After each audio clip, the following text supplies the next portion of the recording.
अस्सलाम वालेकुम। क्या आपके साथ कभी ऐसा हुआ है कि आप किसी को कोई बात समझा रहे हैं, जबकि दूसरा आपकी बात सुनने से भी तंग है और जब वो आपकी बात सुन लेता है, तो आपकी बात को उल्टा वो मनफ़ी ले लेता है। हालाँकि आप उसके फ़ायदे के लिए ही कह रहे होते हैं, लेकिन वो उसको समझ नहीं पाता। ऐसा कब और क्यों होता है? ऐसा अमूमन तब होता है जब हमारा ताल्लुक दूसरे से कमज़ोर होता है। मैं रिश्ते की बात नहीं कर रहा। रिश्ते में वो हो सकता है आपकी बहन हो, आपका भाई हो, आपकी अम्मी हो। रिश्ता और चीज़ है, ताल्लुक और चीज़ है।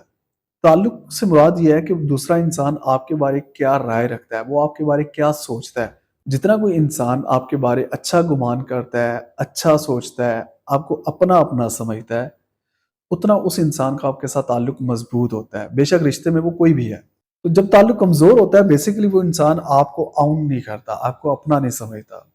वो आपसे अच्छा गुमान नहीं कर रहा, जिसकी वजह से आप उसको जो भी समझाते हैं, उसको वो मनफ़ी ले लेता है, उस पे वो उल्टा गुस्सा करता है। इसीलिए कहते हैं कि ताल्लुक के बगैर किसी को बात समझाना ऐसे ही है, जैसे ज़ुबान गैर में बात करना।